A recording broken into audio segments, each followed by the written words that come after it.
Bien, muy buenas tardes a todos. Sean muy bienvenidos. La charla del día de hoy se denomina ACV, cómo sigue la vida después. La misma se realiza en conmemoración por el Día Mundial del ACV, el cual se celebró el 29 de octubre pasado.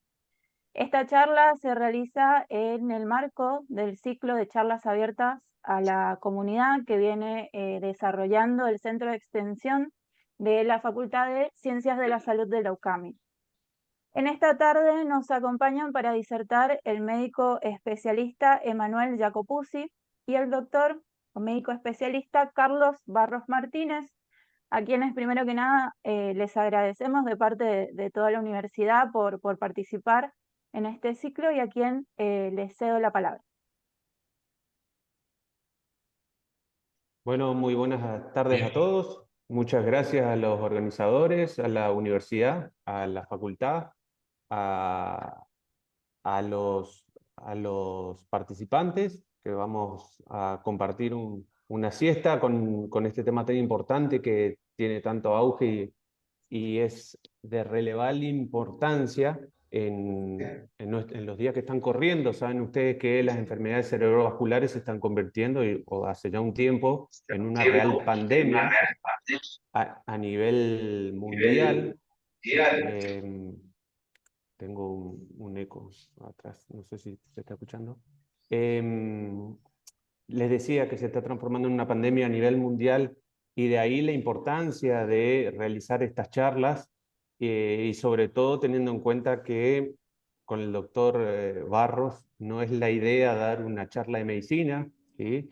La idea era poder brindar información que no sea tan técnica, que no sea tan difícil de poder incorporarlo, digamos, y que el mensaje sea primero transmitido y pueda ser recibido de la manera correcta eh, para, para tomar conciencia de la importancia que tiene las modificaciones y las prevenciones y los cambios de algunos estilos de vida para evitar que sigan apareciendo este tipo de enfermedades que tanto daño le causan a nuestra población, por supuesto. Así que los saludo de vuelta, les agradezco por estar presentes y le cedo la palabra al colega, al doctor Carlos Barros Martínez. Él es docente de la UCAMI, es neurólogo, así que vamos a comenzar con él. Bueno, muchas gracias. Gracias por la invitación. Gracias a Emanuel también, que me invitó a colaborar participar, mejor dicho, de esta charla, ¿no? Y la presentación, o por lo menos lo que yo armé, un poquito más dirigido a lo que es el ACV isquémico y más en base a información, tratando de compartir información más fácil de entender, no tan médica, cosa que sirva para la comunidad en sí también y con este tema que es cómo sigue la vida después del ACV. Sí, que por ahí no se habla mucho, sino que siempre se habla mucho de en sí la ACV, que es la prevención de más, pero ¿qué pasa después que una persona tiene un ACV? No sé si se ve bien la presentación, ¿no? ¿Pueden ver? Bien. Entonces Sí, arrancamos. perfecto. En base a esto, sí, como breve introducción, obviamente, a mí me toca hablar de la ACV isquémica. La ACV isquémica es cuando se obstruye un vaso sanguíneo que aporta sangre al cerebro. Por supuesto que esto va a interrumpir el flujo sanguíneo con digamos, la consecuente disminución de oxígeno y nutrientes que necesita el cerebro para funcionar adecuadamente, ¿sí? Como sabemos todos, el cerebro va a controlar muchas funciones que básicamente es lo que nos hace tener una relación con el entorno y con la vida y con el ambiente. Y sabemos que controla la capacidad para moverse, sentir, pensar, razonar, actuar, etcétera, ¿sí? Y por lo tanto, los síntomas que va a experimentar un paciente que tiene un ACV isquémico va a depender en qué territorio del cerebro se ubicó el infarto cerebral, el ACV, o sea, qué territorio del cerebro dejó de tener un flujo sanguíneo. ¿Qué vaso sanguíneo fue afectado? Dependiendo de la extensión, si es un compromiso más cercano al nacimiento de las arterias cerebrales o es más distal, más cerca de la corteza del cerebro. Y por supuesto del tipo de ACV, que en este caso estamos hablando del ACV isquémico. simplemente para recordar a grandes rasgos cuáles son las funciones del cerebro, porque en base a qué sector del cerebro se afectan, son los síntomas que vamos a tener después. El lóbulo frontal, que es importante en el razonamiento, en la personalidad, en movimiento y activación de muchas funciones ejecutivas, del movimiento muscular en sí. El lóbulo parietal, que es importante por el tema donde, digamos, hay una parte motora para el habla, tiene que ver las sensaciones, sobre todo la interpretación del tacto, de la presión. El lóbulo occipital, que se encarga de, es la corteza visual, donde llega toda la información que entra a través de los ojos. El lóbulo temporal, que es muy importante porque tiene que ver la memoria, tiene que ver la audición y tiene que ver el lenguaje, ¿sí? Eso es muy importante. Entonces vamos a ver en los ejemplos que cuando se afecta esa zona van a haber sobre todo problemas de la memoria y del lenguaje en forma importante. Dentro de los cambios que van a haber después de un paciente que tiene una ACV, podemos tener los síntomas variados, como dije, pero, por ejemplo, haber debilidad o parálisis de un lado del cuerpo. Ejemplo, y esto, por ahí si hay algunos estudiantes de medicina, obviamente le va a parecer obvio, pero si hay personas que no son médicas o no tienen relación con carreras afines de la salud, por ahí está bueno aclarar. El cerebro controla en forma cruzada, ¿sí? El hemisferio derecho del cerebro controla la mitad izquierda del cuerpo y viceversa. Por lo tanto, si yo tengo una ACV del lado derecho del cerebro, probablemente voy a tener como una secuela o síntoma de debilidad o parálisis del lado izquierdo, ¿sí? También es importante un síntoma no menor, la aparición de fatiga. ¿Sí? La fatiga puede estar en las primeras semanas, inclusive meses desde que ocurre la ACV, puede recuperarse inclusive a veces hasta en años y a veces requiere algún tratamiento específico que ayude a sobrellevar estos síntomas. La fatiga va a interferir mucho dependiendo de la severidad de la secuela para la rehabilitación del paciente, ¿sí? Es probable que haya espasticidad. La espasticidad es el tono muscular aumentado en la extremidad afectada por el ACV y eso va a generar que los músculos estén más tensionados, la articulación pueda eh, extenderse menos en su rango de movimiento y eso va a generar dolor y menor uso de los músculos que tienen, están involucrando esa articulación. Y eso potencialmente, si no se rehabilita adecuadamente, también va a llevar a que se atrofie el músculo y, por ejemplo, tener una postura en flexión secuelar, que pasado un cierto punto después ya no se puede recuperar si no se inició a tiempo. Pueden haber convulsiones o crisis epilépticas dependiendo del área del cerebro que se afecta, que son las disfunciones eléctricas cerebrales, ¿sí? Que pueden ser inclusive crisis focales con compromisos de solo una parte del cuerpo sin pérdida de la conciencia o crisis generalizadas donde se pierde la conciencia globalmente. Eh, Bien, acá estamos hablando del post-ACV. En el momento agudo del ACV puede haber una crisis epiléptica como debut, dependiendo el territorio que afecta la isquemia, la falta de sangre. O si la secuela es muy extensa, después de mucho tiempo que ocurrió el ACV, puede aparecer crisis convulsivas que se repiten más de 2 veces separadas por 24 horas. Podemos darle el término de una epilepsia secundario a un infarto cerebral, en este caso, donde hay que hacer un tratamiento antiepiléptico. Dentro de los cambios cognitivos y de comunicación, es muy importante el lenguaje, por esto que habíamos hablado, ¿sí? Sobre todo esa parte del lóbulo temporal, y sobre todo la gran mayoría de las personas tenemos el área del lenguaje ubicado en el territorio del lado izquierdo, ¿sí? Un porcentaje menor las personas lo tienen del lado derecho, pero la gran mayoría, independientemente de la dominancia para escribir o para, digamos, la mano hábil, el área del lenguaje está del lado izquierdo generalmente. Entonces, ¿por qué es importante? Porque van a haber alteraciones en lo que tiene que ver para hablar, escuchar, comprender procesos complejos. Y dentro de lo que es el lenguaje va a aparecer este término que es la afasia. ¿Sí? La afasia es una dificultad justamente para comunicarse, que puede ser una afasia de expresión, de comprensión o mixta, quiere decir de ambos, expresión y comprensión. Acá en este gráfico, en esta figura que busqué de internet, básicamente lo que representan estos sectores son las áreas que tienen que ver con el lenguaje. ¿Sí? Fíjense en esta parte del lóbulo frontal, la parte posterior del lóbulo frontal está el área motora, el área del lenguaje de Broca, parte del lóbulo temporal y parietal está el área de Wernicke, y algo también en la parte parietal está la parte de comprensión de la escritura. Esas tres áreas que son fundamentales están conectadas entre sí, funcionan entre sí, hay fascículos que conectan esas áreas y muchas veces va a variar el tipo de afasia, que ya es algo muy, muy complejo y muy puntual, eh, que no viene al caso, pero es importante la interacción que ocurre en esas tres áreas para que se produzca un lenguaje adecuado. Comunicación, o sea, la expresión, la comprensión de lo que me dicen y poder responder lo que yo quiero o lo que se debe responder en ese momento. Entonces, dentro de las afasias, si las separamos, tenemos la afasia de expresión o no fluida, porque es donde el paciente sabe lo que quiere decir, pero le cuesta decirlo, le cuesta entender, perdón, le cuesta hacerse entender, le cuesta poder expresar. eh, no sale la palabra, ¿sí? Acá en este caso vemos, la persona que quiere hablar, no sale la palabra. La fase receptiva o de comprensión o fluida es donde el paciente por ahí habla, puede ser que hable cosas o haga oraciones que no tengan mucho sentido, que sean incoherentes, o que haya palabras similares, quiere decir, eso se llama parafasia, quiere decir taza y dice casa, por ejemplo, que suenan muy similar fonéticamente, ¿sí? Pero lo que más le cuesta es entender lo que le dicen. ¿Sí? Que puede ser también en algún tipo de afasia la comprensión del texto. ¿Sí?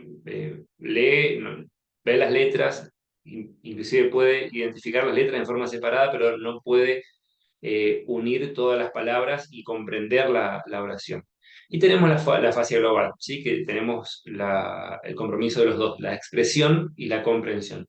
La gran mayoría de los ACV, o por lo menos lo que yo he visto, siempre tienen algún grado de afasia global, donde predomina, por ejemplo, un poco más la expresión que la comprensión. Uno de los dos está un poquito más respetado, pero claramente eso va a depender de la extensión del ACV en el área del lenguaje.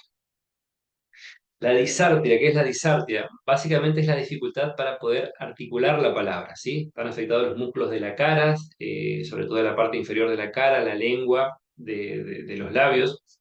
Entonces, cuando se pronuncia la palabra, suena como pastosa, apagada o ronca, pero es justamente por un problema motor que viene desde el cerebro, para poder manejar los músculos y poder hacer los movimientos adecuados para la correcta pronunciación. Eso es la disartria. Así que también va a variar en grado, va a ir de un grado leve a un grado moderado severo, y generalmente dependiendo de la extensión de la ACV, puede ser que tengamos una fascia y en ese contexto también el paciente tenga disartria a la vez, que por ahí hay que diferenciarlo a lo que hace la rehabilitación. Después tenemos la praxia. ¿Qué es la praxia? Si le sacamos la A que está adelante y hablamos de praxia, praxia es la habilidad de ejecutar una función previamente aprendida. ¿Sí? Por ejemplo, atarme el cordón de los zapatos, prenderme la camisa, saber preparar un mate, los pasos para preparar un mate, eso es praxia también. Y que también se aplica a lo que tiene que ver con el lenguaje en muchas situaciones. Entonces, la apraxia, si bien ahí dice que afecta la capacidad de hablar, que sí, hay una apraxia del lenguaje porque se pierde esa capacidad, también puede verlo en la lectura, en las escrituras y en otras tareas previamente aprendidas, como esto que di de ejemplo, de hacer cosas secuenciales que yo ya había aprendido previamente. ¿Sí? Abrocharme la camisa, atarme los zapatos, cepillarme los dientes. Con respecto a otros cambios también, que son en la memoria y cambios cognitivos, ¿sí? Pueden haber alteraciones, por ejemplo, recordar solo durante un periodo breve de tiempo, olvidarse que tomó ya la medicación y volver a hacerlo, tener dificultad para absorber información nueva, ¿sí? Hay que repetirles muchas veces para que haga una fijación de la memoria de lo que yo quiero que aprenda el paciente, por ejemplo, que sería una memoria de aprendizaje de corto plazo. Tener dificultad para transferir lo aprendido de un entorno a otro. Y ahí está el ejemplo que está descrito ahí, que por ejemplo la persona está en un centro de rehabilitación o en un hospital y puede hacer un movimiento para pasarse de la silla de ruedas o de una silla a la cama, pero si se va a un entorno diferente como puede ser su casa, pierde esa habilidad porque le cambiaron el entorno. ¿Sí? Puede también confundir los detalles en alguna situación en particular, no recordar bien un evento, cuándo ocurrió, quiénes estaban participando, o confundir quiénes estaban participando en ese evento, por ejemplo. ¿Sí? Y eso ocurrido en un breve tiempo, la noche anterior, el día anterior. Entonces, en estos casos, los consejos útiles y sobre todo cuando el paciente tiene un trastorno del lenguaje hay que tener paciencia, así como dicen letras grandes ahí, porque es una persona que si bien no puede hablar o le cuesta expresarse, no quiere decir que no escuche. Entonces es muy común que por ahí los familiares o alguien, una persona que no está acostumbrada y que es nuevo, que su cónyuge o algún familiar cercano experimente una ACV, puede perder la paciencia rápidamente porque piensan que no, digamos, no está haciendo caso a propósito, ¿sí? Entonces hay que actuar con paciencia, hay que demostrar qué tarea uno quiere que el paciente realice, ¿sí? Se puede dividir en pequeños pasos, si hay que hacer alguna tarea en diferentes pasos, dividirlo en 1 o 2 pasos y que se vaya haciendo de a poco, aclararle cuáles van a ser los pasos y cuál es el siguiente paso y repetirlo, porque aunque sea una acción que ya haya hecho varios días anteriormente, inclusive lo haya hecho bien, por ahí le puede volver a costar hacer otro día, por lo tanto hay que guiarlo. Bueno, lo mismo de la paciencia para comunicarse, hacerlo despacio, pronunciar con cuidado, inclusive separarlo por sílabas para ayudar a la comprensión del paciente, establecer un contacto visual y táctil, ¿sí? Porque eso es importante también para que el paciente empiece a comprender, o por lo menos que se lo ayude a comprender, ¿sí? Cuando se le hace una pregunta, tratar de que el paciente complete la frase, no ayudarle, sino que darle el tiempo necesario para responder, hacer preguntas donde el paciente tenga la posibilidad de hacer una respuesta más elaborada, no solo una respuesta dicotómica de sí o no, ¿sí? Y darle ese tiempo necesario para responder. Estos consejos obviamente son útiles para los familiares y para cuidadores, que es muy importante. Con respecto a los cambios emocionales de personalidad, algo que es muy frecuente en la ACV y en muchas enfermedades neurológicas en sí, es la aparición de una depresión, que probablemente inicialmente sea en forma reactiva, porque la persona deja de tener las habilidades y la libertad, por decirlo de alguna forma, con la cual vivía y pasa a ser dependiente de repente. Entonces, muy común, afecta hasta 2/3 de los enfermos, pueden tener síntomas moderados o graves, ¿sí? Y es importante poder detectarla para tratarla, ¿sí? Porque eso también va a interferir en una rehabilitación. Si el paciente está deprimido, no va a tener ganas de hacer los ejercicios del lenguaje, los ejercicios de kinesiología y va a interferir mucho en la rehabilitación. Los síntomas pueden variar seguramente con el tiempo, pero estos que están acá en pantalla son los que tenemos que pesquisar o buscar a ver si están presentes, ¿sí? Si hay tristeza, sensación de vacío, dificultad para dormir, falta de motivación, desesperanza, poca energía, bueno, ahí entra la fatiga que ya había mencionado también al comienzo, cambios en el apetito, inclusive pensamientos más extremos, como puede ser de muerte o de suicidio, dependiendo también de la severidad de las secuelas. Es muy probable que haya ansiedad, ¿sí? La preocupación, la ansiedad, pensar si me voy a recuperar o no, cuánto me va a costar recuperarme, todo eso va a generarle ansiedad al paciente. Eh, También si le cuesta, por ejemplo, con un problema de lenguaje que no sea tan severo, pero por ahí se nota cuando va a manejar dinero y le empieza a costar, eso le va a generar ansiedad por el miedo de hacer mal las cuentas, de perder dinero o no saber administrarlo, ¿sí? Para la depresión, para la ansiedad es necesario el apoyo psicológico, además que para la depresión probablemente necesite alguna medicación por un tiempo para mejorar eso.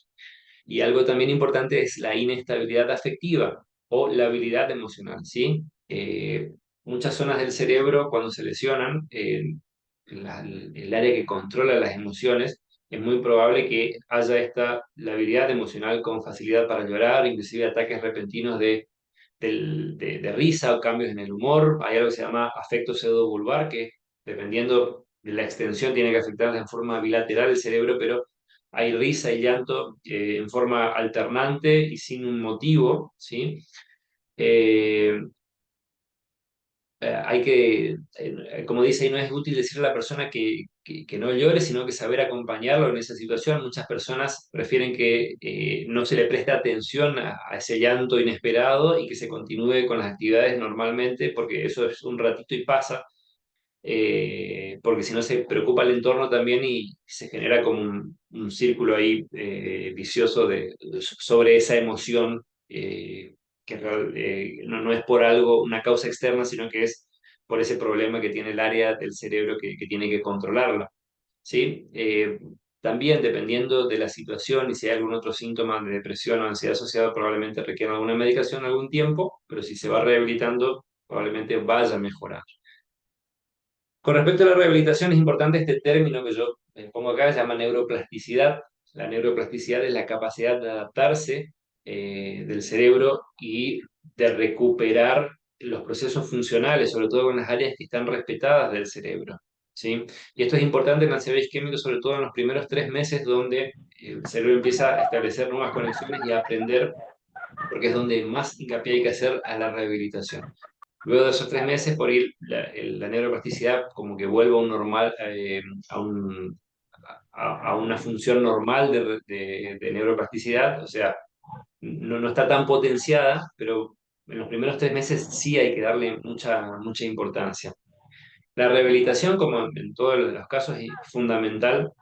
Es un esfuerzo coordinado con un equipo grande donde tiene que estar el paciente, su familia, los amigos, los cuidadores, los médicos, los neurólogos, fisiatras, clínicos, todos los que intervengan en el caso, el neurocirujano también, personal de enfermería, los fisioterapeutas, los terapeutas ocupacionales, psicólogos, nutricionistas, fonoaudiólogos, ¿sí? Terapeutas recreacionales que son muy importantes y trabajadores sociales, sobre todo en nuestro medio, en nuestro país, donde la situación social muchas veces limita muchísimo la rehabilitación de un paciente que ha tenido una ACV, ¿sí?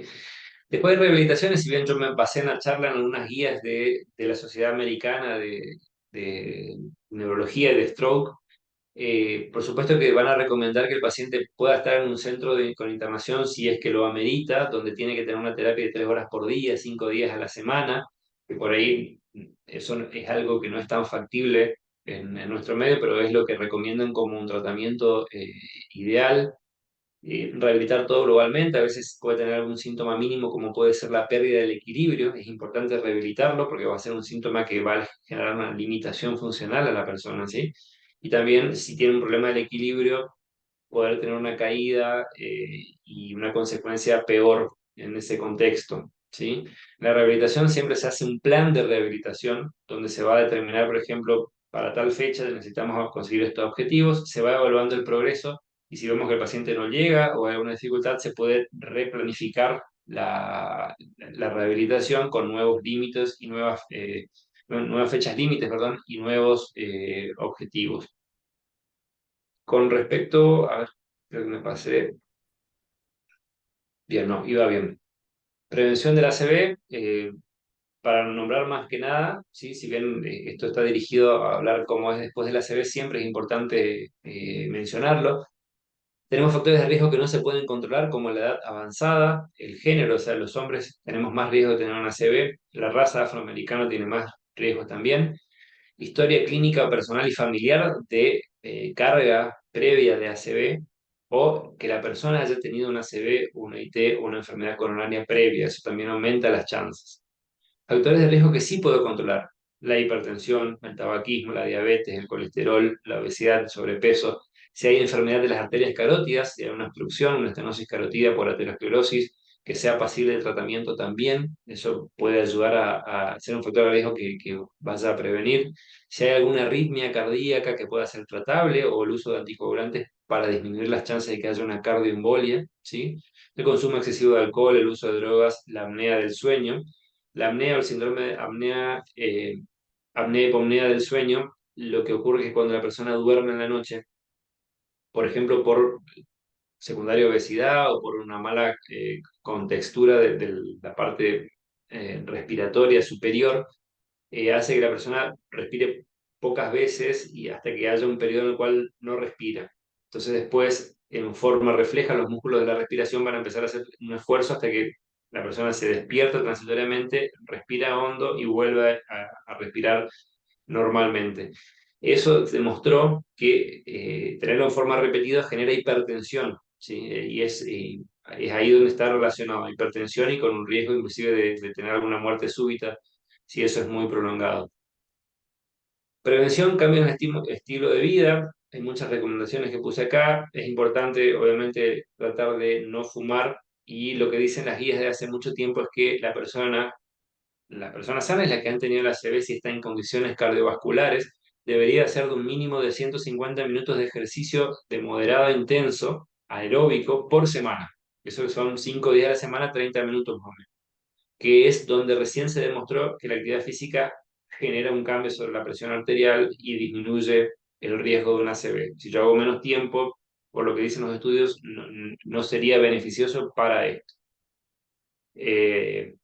Bueno, dentro de las otras recomendaciones también, obviamente, limitar la ingesta de carne roja, de grasas, de sodio, de azúcares añadidas, que todo va a favorecer al tema de la dislipidemia, la hipertensión, el desarrollo de diabetes o no. Por último, el ACV es una emergencia médica en el agudo, si bien hablamos de la parte después, ¿no? De un ACV, pero es importante, ¿por qué? Porque si yo puedo evitar llegar a un post-ACV, a todo lo que tenga que ver con secuelas, sería fundamental y me ahorro mucho, inclusive los sistemas de salud ahorrarían mucho, mucho dinero si yo puedo tratar que el paciente mejore o quede con una secuela mínima. Hay esto que dice que es FAST, que es el acrónimo en inglés de Face, Arm, Speech y Time.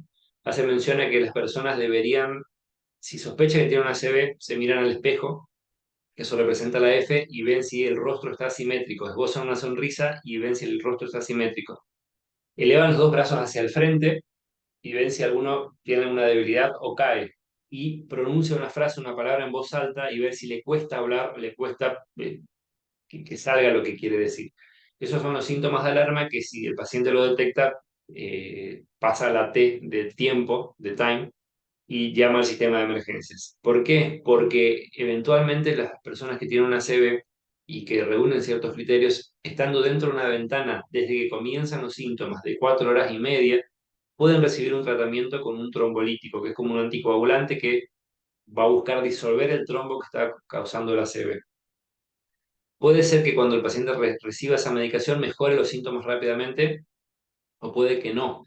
Pero si no mejoran rápidamente los síntomas, y yo comparo a una persona que ha tenido, vamos a poner por ejemplo que tuvo una ACV en el mismo territorio, una recibe el tratamiento trombolítico y otra no, a los 3 meses la persona que recibió el trombolítico va a tener una mejor recuperación funcional, con la kinesiología, la rehabilitación, todo, pero va a estar mejor con menos secuelas que la persona que no lo recibió.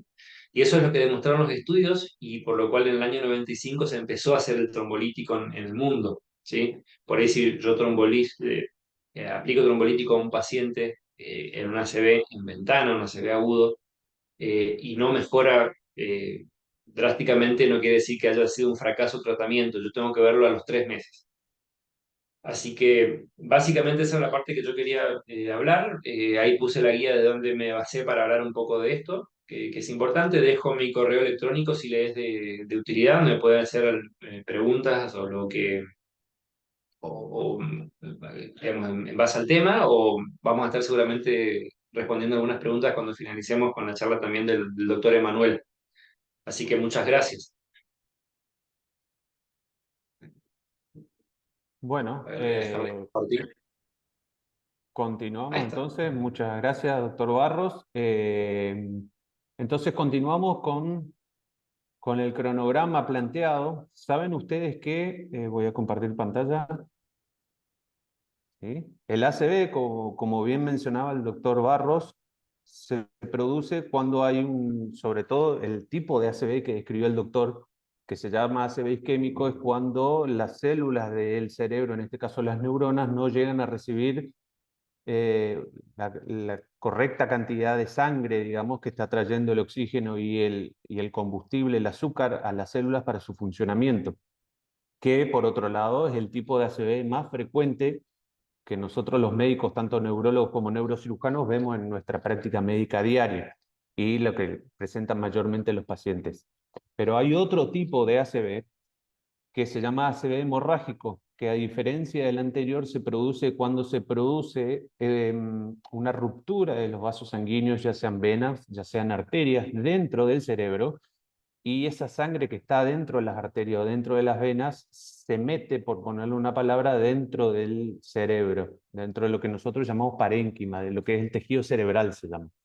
La sangre tiene que estar dentro de las arterias y las venas del cerebro. Bueno, de repente esa sangre entra en el espacio donde están las células, donde están las neuronas y se produce lo que se llama la ACV hemorrágico. ¿Sí? Entonces, para hacer un breve repaso, digamos, ¿sí? El ACV hemorrágico, a diferencia, repito, de lo que, como contaba el doctor, constituye la minoría de los casos, no es por nada tan frecuente como el ACV isquémico, ¿sí? Pero constituye la forma más mortal de ACV dentro de los dos, ¿sí? Si bien es cierto que el ACV isquémico puede presentar formas graves, se llama, la mayoría de los pacientes que uno puede ver a veces por la tele, por las películas, o inclusive familiares, que son ACV isquémicos, el paciente puede quedar con un trastorno para hablar, algún trastorno para mover la mano, algún trastorno en la comprensión, en el equilibrio, en la marcha, cuando camina, en su estilo de vida, relación, repito, existiendo por supuesto formas graves, que incluso a veces requieren la intervención de una cirugía en el cerebro. El ACV hemorrágico tiene, si bien es menos frecuente, hay formas cuando, por ejemplo, el coágulo que se formó dentro del cerebro, perdón por usar un lenguaje tan coloquial, pero cuando el coágulo se forma dentro del cerebro a veces puede como apretar o desplazar o comprimir ciertas estructuras que hacen necesario la realización de una neurocirugía. En esos casos el paciente pasa a tener dos problemas que van a ser el daño eventual que le pudo haber provocado el coágulo según qué parte del cerebro haya sangrado y la realización de una cirugía en su cerebro, en su cabeza. No sé si ustedes eventualmente conocen gente o ojalá que no tengan familiares que hayan pasado por este estadio, pero generalmente es una agresión, si bien son, por supuesto, siempre procedimientos tendientes a salvar las vidas, desde el punto de vista de lo que se realiza en ese tipo de cirugía es muy agresivo para el organismo y para el cerebro, y muchas veces, por ejemplo, amerita que el paciente esté muchos días llevando adelante una internación en terapia intensiva, conectado al respirador, lo que se llama intubado. Entonces todo eso ensombrece el pronóstico. ¿Qué quiere decir? Hace que los pacientes evolucionen eventualmente peor y anden peor que a comparación de los pacientes que sufrieron lo que se llama un ACV isquémico. Por supuesto que la edad juega un papel fundamental. Estamos hablando de pacientes generalmente de más de 50, 60 años, pero, sin embargo, todas estas clases de encuentros, por ahí sí pueden cumplir alguna función de prender unas señales de alerta en la población. No sé si el doctor Barro estará de acuerdo conmigo. Yo, por ejemplo, estoy impresionado por la cantidad de pacientes jóvenes que a veces llegan al consultorio entre 30 y 40 años que ya están tomando remedios para el colesterol y para bajar la presión arterial. ¿Sí? Son situaciones que uno hasta hace 10 años, 5 años capaz no las veía, y por lo menos en mi práctica diaria yo veo pacientes de 40 años que están tomando remedios para la presión, que ustedes lo conocerán, serán enalapril, losartán, y tienen 40 años.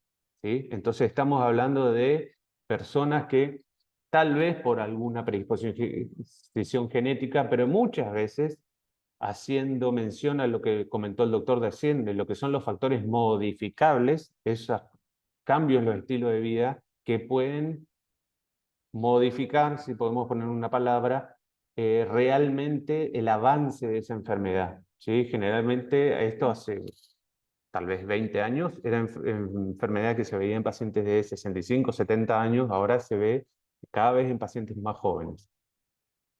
También, haciendo la salvedad y la diferencia con el ACV isquémico, el uso de medicación específica puede aumentar la posibilidad de aparición de esta enfermedad. ¿Qué quiere decir eso?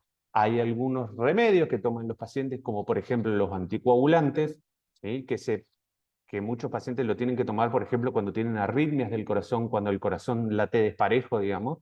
No sé si les sonará la palabra, pero por ejemplo algunos pacientes con fibrilación auricular, ¿sí? que esa enfermedad predispone a que se formen coágulos adentro de una de las cavidades del corazón que se llama aurícula. Cada vez que el corazón late, ¿sí? pueden mandar esos coágulos para un montón de partes del cuerpo, ¿sí? Eventualmente tapar algunas venitas o arterias y producir un ACV isquémico. Y para que eso no pase, uno de los tratamientos es dar lo que se llama anticoagulantes, que hace que la formación de esos coágulos que se llaman trombos en medicina sea más difícil que se produzca. ¿Sí? Pero como contraparte, si el paciente no está bien controlado, el paciente está anticoagulado, puede provocar que ante golpes mínimos o muchas veces inclusive de manera espontánea, el cerebro pueda sangrar. ¿Sí? Lo mismo pasa, por ejemplo, con el consumo crónico, o sea, por mucho tiempo de aspirinas, que se da a veces para prevenir el infarto de miocardio, que es el ataque al corazón. ¿sí? La aspirina hace que unas células de la sangre que se llaman plaquetas no puedan fabricar esos coágulos de sangre, o de nuevo sea más dificultoso, entonces eso también puede provocar hematomas. Y como reforzando la idea que nos comentó el doctor recién, la recuperación se basa en aprovechar el concepto de neuroplasticidad cerebral, ¿sí? Entonces, a medida en esto las ciencias, por ejemplo, la kinesiología, la fonoaudiología, esas ciencias que están más especializadas o tienden más a ocuparse de estos pacientes una vez que la enfermedad ya se produjo, ¿sí? Hacen especial énfasis en estos conceptos para promover o para alentar o para tratar de mejorar la funcionalidad neurológica. ¿Qué quiere decir? Que por lo menos tratar de brindarle al paciente a través de un tratamiento específico la posibilidad, por ahí no que el paciente vuelva a hablar normalmente, ¿sí? Pero que capaz tal vez puedan mejorar ese problema del habla o mejorar la fuerza de algún brazo, alguna pierna, o inclusive muchas veces el control de los esfínteres. ¿Qué quiere decir? A veces los pacientes quedan, por ejemplo, con el uso permanente de pañales porque no pueden contener cuando van a ir a orinar, por ejemplo, es lo más frecuente. Entonces, a través de todos estos tratamientos, alentando que el cerebro y las neuronas sobrevivientes, por ponerle una palabra, puedan desarrollar nuevas conexiones entre las neuronas y de esta manera, entre comillas, tratar de aprender o las funciones que se perdieron, ¿sí? Porque tengan en cuenta que las neuronas que están en la zona donde se produjo el hematoma, esas neuronas dejan de funcionar y muchas veces mueren inclusive. Fíjense, si nosotros tenemos que hacer un recuento de las causas, nosotros los médicos diferenciamos los ACV hemorrágicos con causas primarias o hemorragias de causas secundarias, se llama. Dentro de las primarias, la más frecuente, pero por lejos, es la causa hipertensiva, ¿sí? Y estamos hablando de pacientes con una presión arterial mal controlada, ¿sí? Mal controlada, estamos haciendo mención a muchas veces deficiencias por parte del sistema de la salud de no dar la medicación que corresponda, pero otras veces, y no sé si no les diría el 50% de las veces, es por desidia del paciente. Puede ser que estemos ante una falta de educación, que por ahí, ya les digo, el mensaje médico no haya llegado de la manera óptima, ¿sí? Pero, por ejemplo, nosotros que lo vemos también en el hospital o en la práctica privada, cuando vemos pacientes con una hemorragia en el cerebro, los pacientes nos cuentan que son hipertensos y nosotros, por ejemplo, yo en mi caso les pregunto, ¿cuánto suele ser tu presión arterial? No, no sé. Yo tomo mi enalapril, tomo mi losartán todos los días, pero no sé cuánto tengo de presión. Entonces estamos hablando eventualmente de un mal control de la presión porque no estamos sabiendo si el remedio que está tomando el paciente, el fármaco que está tomando, está haciendo efecto o no. ¿Sí? Entonces por ahí hay una falla en la educación también, en el sentido de que es importante decirle al paciente, mira, tenés que tomar tu remedio, pero tenés que controlarte la presión, ¿sí? Inclusive informando que la presión suele tener lo que se llama un ritmo circadiano también. ¿Qué quiere decir? No es lo mismo la presión que un paciente puede tener a la mañana que puede tener mediodía, a la tarde o a la noche. Entonces, un paciente que se toma la presión una vez por semana a la tarde, ¿sí? Puede tenerlo normal y el paciente se desliga del problema y dice, yo estoy bien, ¿sí? Y tal vez durante la mañana, durante el mediodía, puede ser que la presión esté en valores muy elevados y el paciente, ¿qué pasa? A veces inclusive dice, no, pero no me duele la cabeza, ¿sí? Y uno también para explicarle que no necesariamente una presión elevada va a provocar síntomas. Entonces por ahí es un peligro silente, silencioso, pero un peligro peligroso, para decirlo de una manera. ¿Por qué? Porque el paciente recién consulta cuando, por ejemplo, aparecen los dolores de cabeza o aparece un dolor de cabeza abrupto, que es la presentación del ácido hemorrágico, ¿sí? Como les contaba el doctor Barros, el ácido isquémico por ahí se manifiesta por que se le cae la cara, que tiene menos fuerza en un brazo, ¿sí? Que tiene dificultad para hablar. El ácido hemorrágico muchas veces se presenta como un estallido dentro del cerebro, ¿sí? Con distintos niveles, pero generalmente es repentino y es un dolor de cabeza repentino. Y ya les digo, como causa principal tenemos la causa hipertensiva. Después tenemos otras, como dice acá, que es la angiopatía amiloidea y todo el resto que es mucho menos frecuente, que generalmente por ahí son trastornos de los vasos sanguíneos que ya traía el paciente de nacimiento. No sé si alguna vez escucharon lo que es el aneurisma cerebral, por ejemplo, o la malformación arteriovenosa, que es realmente que los vasos sanguíneos desde el útero de la panza de la mamá ya se formaban de una manera incorrecta. ¿Sí? También tenemos tumores, ya le digo, las coagulopatías, quiere decir los trastornos de la coagulación, la gran mayoría de origen medicamentosa, hay veces que el hígado funciona mal también y produce mal los factores de coagulación de la sangre, en fin, un montón de causas, pero la que va a la cabeza siempre es la causa hipertensiva. ¿Sí? De nuevo, como venimos mencionando, y tiene que ser el mensaje clave, por ahí me parece, para llevarse a la casa, la corrección de los factores modificables. Y acá estamos hablando en el periodo pre-ACV, o sea, es mucho más beneficioso, no solo para el sistema de salud, eventualmente porque produce menos costos en la salud, sino beneficios personales para la persona, decirle, mira, cuidarse vale la pena, ¿sí? Y tiene sentido, por ahí no va a ser fácil transmitirle con lo que el doctor Barros solemos ver a veces, ¿sí? Pacientes jóvenes, nosotros a veces vemos cosas muy feas de pacientes que quedan con serias limitaciones físicas en su vida diaria, que a veces inclusive teniendo en cuenta la zona, la parte del cerebro que sufrió, ya sea la hemorragia o la falta de llegada de sangre, es irrecuperable. ¿Sí? O pacientes que nosotros tenemos a veces como cirujanos, tener que salir y decirle, mira, no hay nada para hacer porque se lastimó una parte esencial y fundamental del cerebro, por ejemplo, una estructura que se llama tronco cerebral. ¿Sí? Entonces, cuidarse sirve. ¿Sí? Entonces, de nuevo, cuidar lo que es la obesidad, ¿sí? Limitar o tratar de combatir lo que son los factores del estrés. Es muy difícil, por ahí suena lindo decirlo desde afuera, pero ya sea el estrés laboral, el estrés interfamiliar, y todas esas causas que, sobre todo por ahí en Argentina, que ya viví en Argentina, convengamos que es una causa de estrés, pero tratar de combatirlos, eventualmente consultar y buscar ayuda psicológica, hacer terapia, prevenir los problemas cardiovasculares, inclusive dentro de todo esto, factores también deberíamos agregar lo que son los no modificables, como dijo el doctor, la edad, el sexo, la predisposición genética. Hay veces que si mi abuelo, mi bisabuelo, mi papá, mi mamá, todos sufrieron del corazón o de diabetes, ¿sí? El azúcar alta en la sangre o problemas con el colesterol, yo en mis genes tal vez traiga una predisposición genética. Ahora, si yo combato estos factores modificables, puede hacer que esa predisposición no necesariamente aparezca, ¿sí? Y se manifieste. Inclusive, si yo controlo los factores modificables previo a la ACV y post-ACV, que también eso es lo importante, o sea, acá estamos hablando de qué pasa después, ¿sí? Y después pasa lo mismo en cuanto a prevención que tiene que pasar antes.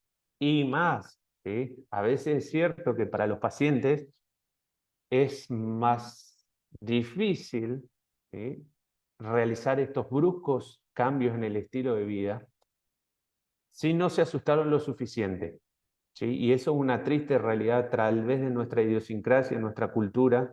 ¿Sí? A veces, por ejemplo, un dolor de cabeza fuerte con algún sangrado y el paciente nos jura y nos perjura que va a cambiar y no va a comer más con sal. ¿Qué pasa? A los 2 meses recuperó el habla, recuperó la movilidad y eso ya pasó a ser un tema de del pasado, digamos. ¿Sí? Y después el paciente tiene que saber que la aparición de nuevos eventos de ACV va creciendo de manera exponencial. Entonces, con cada nuevo evento de ACV, las chances de sufrir uno siguiente aumentan. ¿Sí? Entonces, todo esto tiene que ser una señal de alarma también para una vez producido el ACV. ¿Sí? Entonces, luego de producido el ACV, tiene que estar enfocado tanto la actividad médica como el mismo paciente, hacer llegar la información de tal manera que el paciente se dé cuenta que tiene un problema, no solamente porque le cuesta mover un brazo o le cuesta hablar, sino que tiene un problema futuro si por suerte tuvo la suerte de sobrevivir, tiene un problema futuro porque si no cambia su forma de vida y su estilo de vida, le va a volver a pasar lo mismo y probablemente de una manera mucho más agresiva, a veces devastadora, con secuelas que son realmente irreversibles en un segundo episodio, inclusive la muerte. Entonces, para mantener lo que es el control de la presión arterial, la realización de ejercicio, como mencionó el doctor Barros, el cese de los hábitos tóxicos, la dieta, y a veces el manejo de la medicación especial, que eso por ahí ya pasa a ser más terreno de los médicos especialistas, donde tenemos que manejar, porque por ejemplo, esto que les mencionaba, que algunos ACV hemorrágicos se producen por el uso de drogas anticoagulantes. En el momento que el cerebro sangra, esas drogas anticoagulantes se suspenden, pero los médicos, cardiólogos, neurólogos, neurocirujanos, en algún momento tenemos que evaluar si hay que volver a dar esa medicación anticoagulante porque podemos llegar a tener problemas a nivel del corazón, o hay veces que se forman coágulos en las venas de las piernas, que eso se llama trombosis. ¿Sí? Entonces son enfermedades que predisponen mucho a tener otros problemas y a veces los anticoagulantes son necesarios. ¿Sí? Rehabilitación exhaustiva, sobre todo esto que le mencionaba el doctor y que le hablábamos al principio, lo que es la neuroplasticidad, ¿sí? Y comenzar la rehabilitación cuanto antes dentro de las posibilidades. A veces nosotros, por ejemplo, como neurocirujanos, vemos pacientes con ACV hemorrágico que son chiquititos en el medio del cerebro, que generalmente están internados 2 o 3 días, y si los controles, por ejemplo, con tomografía, muestran que ese coágulo no aumentó, el paciente se va a su casa. No son internaciones prolongadas, ya sea en los hospitales o en los sanatorios. Hay veces que sí, que el coágulo es muy grande, que hace que el paciente entre en coma, entonces requiere una cirugía y ahí obviamente la rehabilitación se va a ver demorada. Y entonces el cerebro que ya está sufriendo por ese ACV, por esa hemorragia, por la cirugía que sufrió, encima todos esos cambios, esa injuria, se llama eso como lastimar al cerebro de esa manera, no va a poder tener una rehabilitación óptima porque todos estos factores demoraron el comienzo de esa rehabilitación. Por supuesto, llevar a cabo una educación, ¿sí? Y esto es fundamental en este tipo de pacientes porque los pacientes tienen que modificar su estilo de vida. Hay veces que no se puede y requieren con muchas charlas. En esto juega un papel fundamental la familia y los contactos estrechos. Por eso también esto va de la mano de la contención. El ACV termina siendo un problema no solamente del paciente, sino muchas veces intrafamiliar también, porque cambió y modificó el estilo de vida de absolutamente toda la familia. Y de repente hay hijos que tienen que modificar sus horarios para cuidar al papá, para cuidar a la mamá, hijos que no ven a su papá porque el papá le está cuidando al abuelo, ¿sí? O tienen que suspender cosas, mudarse, en fin, una serie de trastornos familiares que se produce a cambio de este gran evento que vino como un tornado, pasó y se llevó todo por delante, ¿sí? Hay un montón de gente que se ve afectada por la enfermedad, en este caso del paciente que sufrió el ACV, por supuesto. ¿Sí? Como les decía, la hipertensión arterial es causante del 70% de las ACV hemorrágicos y aumenta el riesgo entre 2 y 4 veces. ¿Sí? Se habla de mantener las cifras recomendadas, sobre todo una vez que se produjo el ACV hemorrágico, se hablan generalmente las últimas guías, hablan de por lo menos tratar de tener lo que se llama presión sistólica, lo que es la presión máxima, tenerla por debajo de 130, y la presión diastólica o la baja, entre comillas, tenerlo por debajo de 90. ¿Sí? Si bien eso no va a evitar que se produzca un segundo ACV hemorrágico, va a llevar a que las chances de que aparezca efectivamente un segundo episodio van a ser mucho menores. Lo que es la hiperglucemia, ¿qué quiere decir? La cantidad de glucosa, del azúcar en sangre, tiene que ser menor a 103 en pacientes no diabéticos y 185 en pacientes diabéticos. ¿Sí? Acá el enunciado habla de que una glucemia mayor a 103 en pacientes no diabéticos y de 185 predice peor evolución. O sea que hay que tener por lo menos que esto. ¿Sí? Entonces,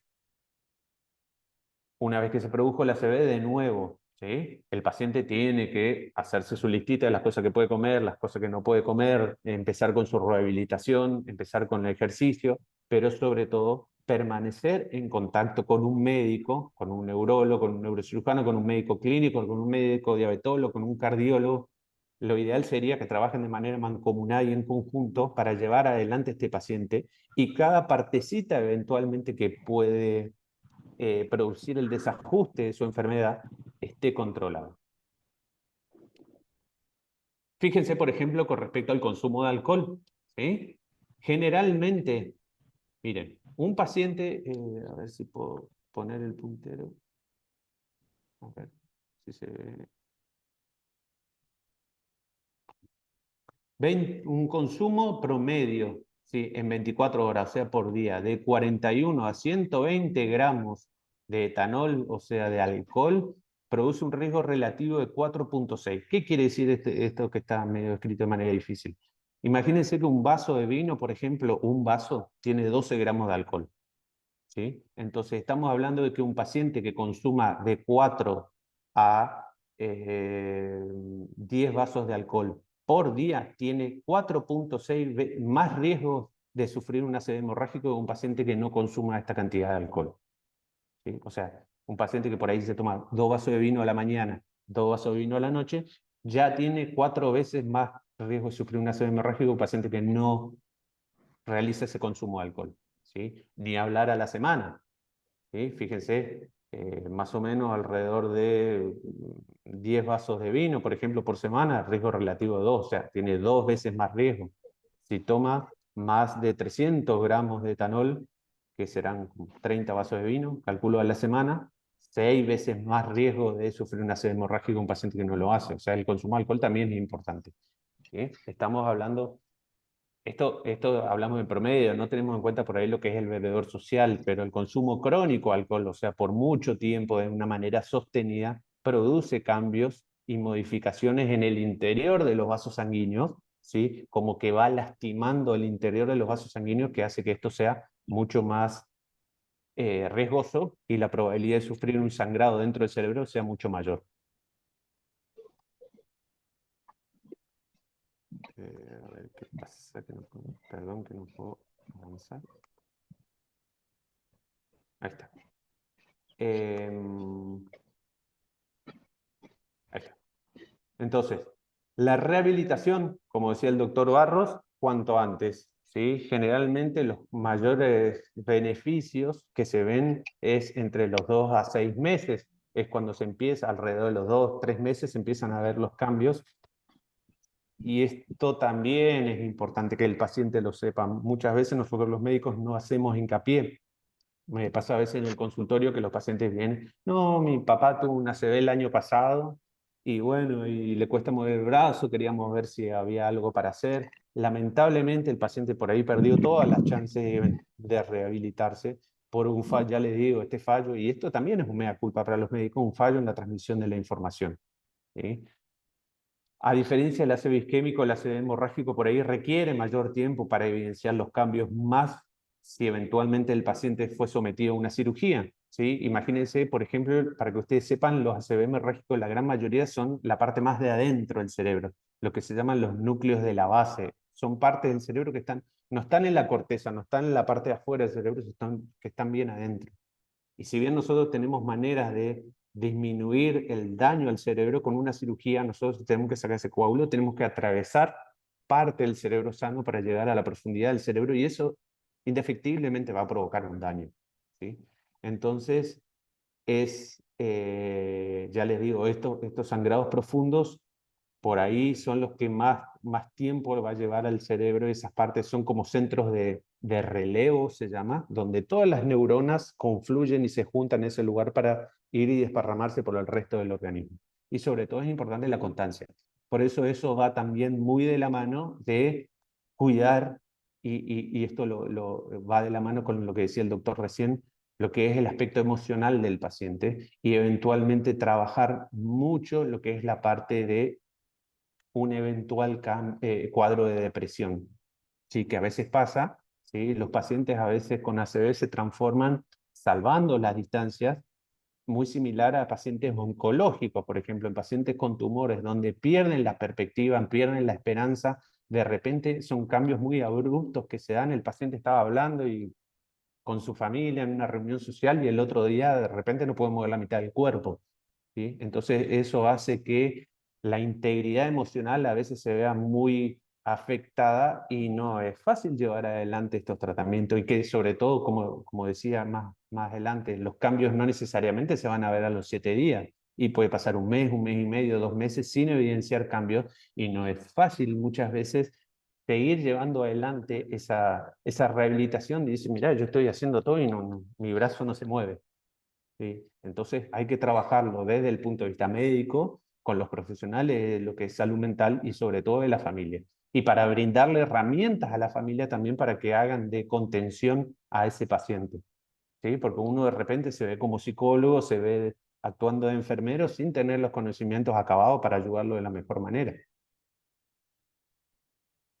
¿Sí? Estos, por ejemplo, algunos de los ejercicios que realizan los fisioterapeutas y los kinesiólogos en consultorios, a veces con ejercicios muy básicos que pueden parecer hasta tontos, ¿sí? Con movimientos de llevar a rotación de la muñeca del brazo, ¿sí? Lo que es la flexo-extensión de los brazos, de las piernas, trabajar el equilibrio, trabajar la coordinación. Saben ustedes que hay partes del cerebro que aunque nosotros tengamos los ojos cerrados, podemos tener una leve información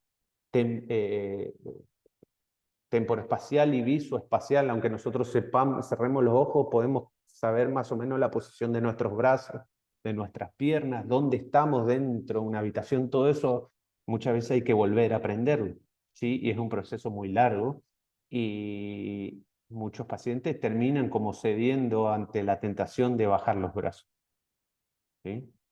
Lo que decía el doctor también de los cambios de humor, la disfunción cognitiva, estos problemas que de repente se van a presentar los pacientes, de que quieren decir pasame la llave y les sale vaso y por más que intenten no les sale y no les sale y es muy frustrante y ya hasta llegar hasta los episodios mucho más y las situaciones mucho más avanzadas que por supuesto son los cuadros depresivos, como decía el doctor Barros, que inclusive requerimos medicación a veces. Y sobre todo nosotros como neurocirujanos sufrimos y con los familiares, con los pacientes y muchas veces tenemos que contener a estos pacientes que sufran lo que se llama el síndrome del trifrinado. ¿Qué quiere decir eso? ¿Sí? No necesariamente ustedes tienen que saberlo, pero muchas veces cuando tenemos que sacar coágulos de adentro del cerebro, nosotros extraemos una parte del cráneo y no la volvemos a colocar. ¿Sí? Cuando hay un coágulo, el cerebro se inflama mucho, queda como apretado dentro del cráneo y si nosotros volvemos a colocar el hueso, el cerebro que está inflamado queda apretado dentro del cráneo, entonces hacemos lo que se llama una craniectomía, eso quiere decir sacar el hueso. ¿Sí? Lo que pasa es que en el momento del hematoma el cerebro está tan inflamado, nosotros cosemos la piel y el hueco, digamos, no se ve, pero con el correr del tiempo el cerebro se desinflama y quedan estos defectos estéticos, ¿sí? Fíjense que esta especie de pozo que tienen los pacientes es porque no tiene un pedazo del cráneo. Entonces eso también provoca alteraciones que por ahí nosotros con los colegas podemos ver y decir, mirá, la cirugía está perfecto, el cerebro no tuvo un nuevo ACV, la parte del cerebro se está rehabilitando, pero el paciente está con muchos dolores de cabeza, el paciente está con el humor cambiado, el paciente está con mareos. Por ahí nosotros como médicos decimos, bueno, la parte del cerebro que está lastimada no coincide con los síntomas que nos está diciendo el paciente, estará inventando, por ejemplo. Y la gran mayoría de las veces todo esto se produce por lo que se llama esto, el síndrome del trifrinado. De repente el cerebro, cuando se desinflama, está trabajando a otras presiones. Ustedes tengan en cuenta que el cráneo es una estructura cerrada y el cerebro trabaja a una presión adentro de esa estructura cerrada, ¿sí? Al sacar el hueso, esas presiones cambian, ¿sí? Entonces, por si en algún momento les pasó a algún familiar, a algún vecino, a algún primo, a algún amigo, la gran mayoría de estos síntomas revierten una vez que nosotros hacemos lo que se llama la plástica del cráneo. ¿Qué quiere decir? Con materiales especiales volvemos a colocar como una especie de platino por debajo de la piel que restituye la anatomía. ¿Qué quiere decir? Que el cráneo vuelve a tener su forma normal. ¿Sí? Entonces, como mensaje final, como conclusión, me parece que esto tiene que ir a la cabeza, si bien está escrito en inglés, disculpen, pero esto tiene que ser allá, el faro que guíe no solo evitar que esto pase, sino que una vez que pasó, esto tiene que seguir estando presente y esto tiene que seguir siendo importante para no perjudicar, porque aparte tengan en cuenta que un ACV hemorrágico, ¿sí? Un ACV isquémico, estamos hablando de la afectación del cerebro, pero probablemente estamos hablando ya de enfermedades de los vasos sanguíneos en el cuerpo. Entonces probablemente el paciente también tenga problemas en su corazón, en su riñón, ¿sí? En los vasos sanguíneos que llevan sangre a las piernas, ¿sí? Por eso a veces se ven tantos pacientes diabéticos, por ejemplo, se empiezan a lamentablemente amputar partes de las piernas, de los dedos, después empieza el pie, después empieza la pierna, ¿sí? Son pacientes que tienen muchas comorbilidades, se llama. ¿Qué quiere decir? Muchos otros problemas en el cuerpo que todo sumado hacen que el paciente tenga altas chances de andar muy mal. Te dejo de compartir. Espero que haya sido didáctico, que se haya entendido. No sé si el auditorio, de nuevo les agradezco la presencia, si tienen alguna pregunta, algo que no haya quedado claro, algo que quieran que volvamos a explicar, algo que quieran preguntar en base a experiencias personales o que ustedes conozcan de alguien cercano. Estamos con el doctor Carlos, estamos abiertos a las preguntas.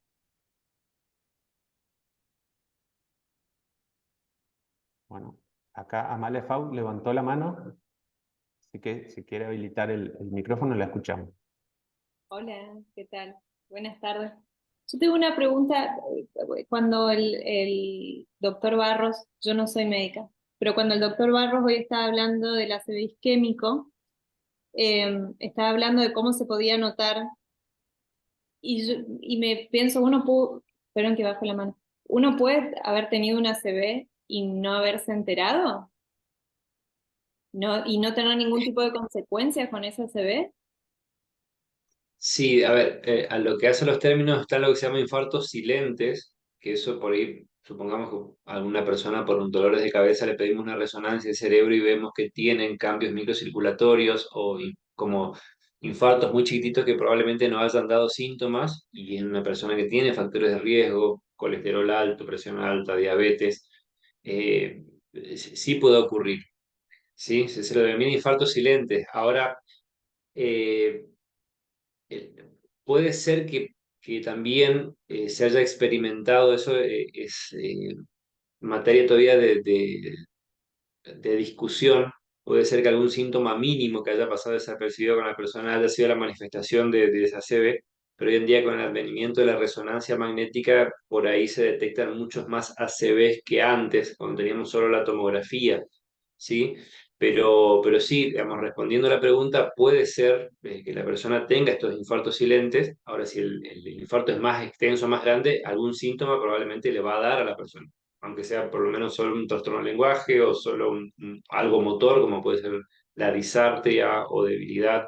Es más raro que haya síntomas sensitivos puros, pero puede llegar a haber, ¿sí? Sobre todo los ACVs profundos, los ACV que afectan a los ganglios de la base del cerebro, a veces dan síndromes motores puros, síndromes sensitivos puros, o sea que afectan exclusivamente a eso. Pero no sé si respondo a la pregunta con esta explicación. Sí, es que viendo el caso, a un tío mío le pasó eso, y yo pensaba si él no se podía recuperar, o sea, le había salido que tuvo una ACV, que no se Ajá. enteró evidentemente, y era como una parte que le dijeron, bueno, esa parte ya quedó inactiva y no se puede Ajá. recuperar, pero aparentaba no tener ninguna consecuencia, salvo una caída del ojo, digamos, un poquito, pero no más que eso. Pero habían tenido síntomas, ¿o no? No, se hizo por un control de rutina, por un dolor de otra cosa, y le salió eso, digamos. Por eso, Ah, como que bueno, salió que había tenido igual una cuando, sangre y nadie le creyó. claro, dependiendo del tamaño también, porque muchas veces en paciente hipertenso, diabético que tiene una fibrilación auricular, que es una arritmia, se ven lo que se llaman microangiopatías, que son unos puntitos más chiquititos que probablemente respondan a un cambio microcirculatorio muy pequeño del cerebro, que uno no los puede llamar infartos, pero sí es por un sufrimiento de la circulación cerebral chiquita del cerebro. Eso también se ve mucho, sobre todo para el paciente con factores de riesgo. Bien. Y puedo hacer otra pregunta más en virtud de lo que dijiste recién, que ahora creo que hablaste de lo sofisticado del sistema de análisis de las resonancias. hay algo que dijo recién el doctor Jacopuzzi, que decía que a él le sorprendía la cantidad o el aumento de consultas de gente más joven que estaba viendo y que estaba medicada para cuestiones de depresión, ¿no? Eso no se puede dar por el mayor, ¿cómo decirlo?, acceso o consultas que hay actualmente al sistema de salud que quizás antes no se tomaba tanta conciencia. ¿Se, se, ¿Hay alguna investigación o algunos datos al respecto? Porque quizás se da porque hoy la gente toma más conciencia y va al médico y antes nuestros padres o nuestros abuelos no asistían tanto. No sé si se entiende la pregunta. No sé si es para mí la pregunta, pero sí, yo creo que hay dos cuestiones. La de mayor información de la población, por un lado, que lleva a consultar de forma más temprana, pero también la vida en general en el mundo me parece que tiene más factores que llevan al estrés y demás que van a hacer que las personas de edad laboral, edad media, van a estar más dispuestos a factores de riesgo, a mala alimentación, tal vez poco control, poca actividad física y todo eso también yo creo que suma a que se vea más ACV en pacientes jóvenes. Sí, No tengo eventualmente. datos, sí, No, Carlos, te dejo terminar. no que no tengo datos puntuales específicos de eso, pero yo creo, en mi opinión, ¿no? Que se debe a eso, porque uno ve también que en la consulta viene gente joven también. Por ahí me parece que es difícil porque es como el huevo o la gallina, es difícil determinar qué es primero, ¿sí? Es cierto que cada vez, por lo menos, inclusive estamos, yo como cirujano cerebral, no sé el doctor, pero yo estoy viviendo mucho más consecuencias, por así decirlo, de los malos hábitos, del sedentarismo, ¿sí? De la mala alimentación, de la falta de ejercicio, del consumo de alcohol y el hábito tabáquico que nosotros podemos ver en chicos muy jóvenes. Yo no sé si hace 20 años los chicos de 12, 14 años fumaban. Ahora, los ACV hemorrágicos eran enfermedades de los pacientes de 60 o 70 años, no de pacientes de 45 o de 50. ¿Sí? Entonces, probablemente puede ser que la mala alimentación, ¿sí? Y estos hábitos tóxicos, el cigarrillo, el alcohol, siempre hayan coexistido con nosotros, pero no se veía esta cantidad de gente que a veces, inclusive nosotros por ahí lo vemos, inclusive en el hospital, que a veces vienen a pedir el certificado de discapacidad, que realmente vienen con un trastorno, una secuela neurológica, causa una ACV, que eso antes no pasaba. ¿Sí? Entonces, ¿será por la realidad de nuestro país, por nuestra realidad latinoamericana? No lo sé, ¿sí? Habría muchas teorías para hacerlo, difícil de comprobar por ahí, pero la aparición y el aumento sin control de los hábitos, sobre todo esto que hablábamos al principio, modificables, que la gente no los modifica hasta que realmente no se agarra un gran susto. Y ahí es donde dice, no, doctor, le prometo que ya mañana empiezo a caminar, me voy a la costanera. O sea, hay gente que todavía, por ejemplo, viene a mi consultorio y me pone excusa de que no, hacía ejercicio, pero después vino la pandemia. Y uno le dice, mira, todo bien, la pandemia fue hace 2 años. O sea, no se puede seguir poniendo como excusas algo que eventualmente haya causado una especie de bloqueo psicológico y que uno todavía no se puede recuperar, que lo tomó, pero la pandemia ya está, ¿sí? O sea, ya está en el sentido de que eventualmente es algo que la sociedad ya pudo haber dejado atrás, las restricciones terminaron, las recomendaciones de encierro terminaron, ¿sí? Entonces, por ahí sería una cuestión de volverse hasta un poco más honesto consigo mismo y decir, no, mira, no lo hice porque no lo hice. Pero, no sé. ¿Sí? Será cuestión de estudio y debatirlo no solo desde un punto de vista médico, inclusive, sino con los distintos colegas, por ejemplo, psicólogos, psiquiatras, ¿sí? Y los colegas de salud mental. ¿Sí? Por acá veo a nuestra secretaria académica también que está Muchas conectada. gracias. Por ahí tendría otra opinión.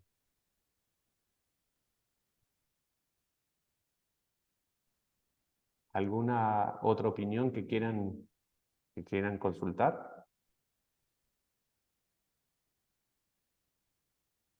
Si no, Bien, creo que no. Jacqueline. si no hay más consultas, Bueno, si espero que haya nadie sido más útil. tiene ninguna consulta, ahí está Cristina, la saludamos. Hola Cristina. Bueno, muchas gracias a los doctores por la información tan completa y clara y a todos por participar. Vamos a dar por finalizada esta charla entonces. Bueno, le Bueno, agradecemos gracias a la todos. presencia. Muchas gracias. Hasta luego, buenas tardes.